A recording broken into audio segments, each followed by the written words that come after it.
Let's get one thing straight right now. Meditation is not candles. It's not incense. It's not sitting on a mountaintop pretending life doesn't exist. Meditation is mental training. It's a workout for your mind. And if you've been avoiding it, it's probably for one simple reason. You're scared to be alone with your own thoughts. Think about it. Most people stay busy, not because they're incredibly productive, but because silence is terrifying. Silence exposes the chaos inside. It shows you your lack of control. It shines a light on how reactive you are, how unfocused, how impatient, how emotionally sloppy you really can be. Meditation pulls off the mask, and that's precisely why weak minds run from it. Let's address the biggest excuse. I don't have time to meditate. That's a lie. You have time to scroll through social media for an hour. You have time to overthink every little thing. You have time to stress about things completely outside of your control. What you don't have is discipline. You don't have discipline over your own attention. Meditation isn't about escaping life. It's about building the strength to stay present when life punches you in the face. Because the person who can control their attention controls their reactions. The person who controls their reactions controls their emotions. The person who controls their emotions controls their decisions. And the person who controls their decisions ultimately controls their results. It's a chain reaction.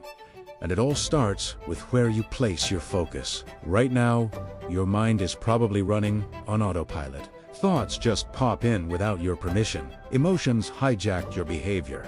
Stress dictates your tone of voice, your patience with loved ones, your energy levels for the day. You're a passenger in your own head. Meditation is how you grab the steering wheel and take back authority. When you sit still and focus on your breath, you are not doing nothing. You are actively watching your impulses try to take over, and you are choosing not to let them. You're observing the internal storm without getting swept away. Every single time your mind wanders off and you gently bring it back to your breath, that's a rep. It's a mental push-up, just like lifting weights at the gym. No reps means no strength. No consistency means no control. You can't expect to be mentally strong if you never train your mind. And this is where real power is built.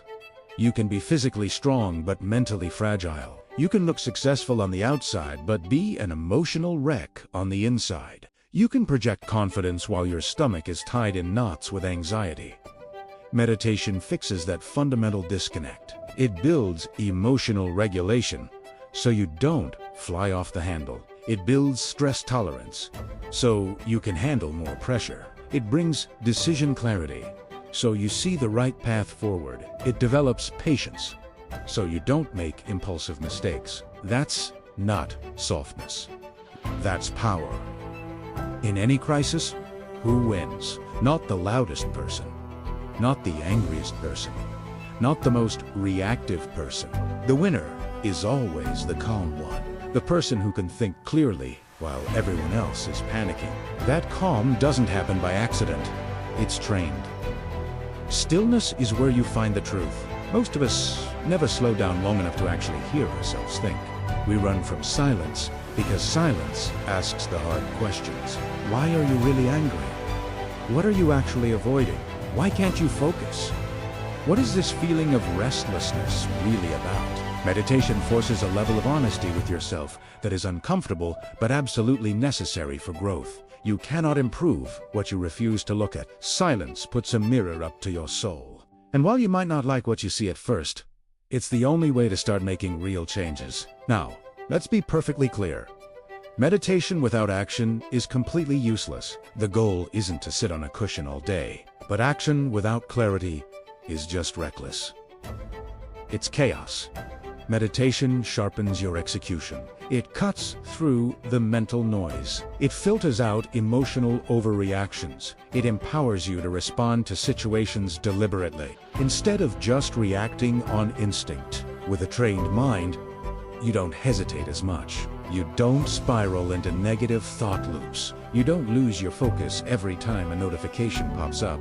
This is why top performers, elite athletes, military operators, and visionary leaders all practice some form of meditation. Not because it's a trendy wellness hack, but because it delivers a real competitive advantage. It works. If you've tried it and thought, this is hard, or this is boring, or this is so frustrating, good, that resistance you feel is the entire point. The urge to quit, the urge to get up, the urge to check your phone, the urge to escape the discomfort. That's the enemy. That's exactly what you are training against. Because that same urge to escape shows up when work gets hard, when a relationship gets difficult, when life gets messy. Meditation teaches you to sit with the discomfort and stay anyway. And the person who can stay when things get uncomfortable is the person who outlasts everyone else. You don't need an hour.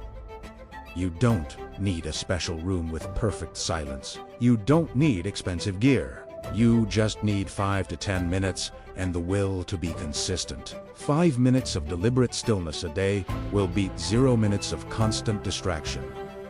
Every single time. Show up. Sit down. Breathe. Notice your thoughts. Bring your focus back. Again and again. That is how discipline is built. If you can't sit still for 5 minutes without instinctively reaching for your phone, you are not in control of your life. It means you are reactive, not intentional.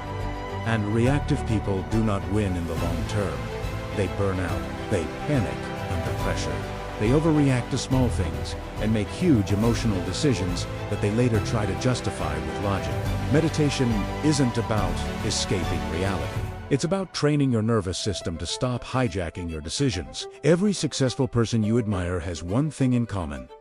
They respond to life slowly and act deliberately. That skill doesn't happen by accident. It happens by training the mind to be calm under pressure. So here's the bottom line. You either master your mind or you will be ruled by it. If you cannot control your own thoughts, you will never fully control your life. In the quest for mastery, meditation is not optional. It is foundational. It's not flashy. It's not always exciting. But it is essential. So stop running. Stop avoiding the silence. Stop being a stranger to your own mind. Sit down. Face it. Train it. Because the strongest person in any room is never the one with the loudest voice. It's the one with the quietest, most disciplined mind. And that person is always a force to be reckoned with. Thanks for watching.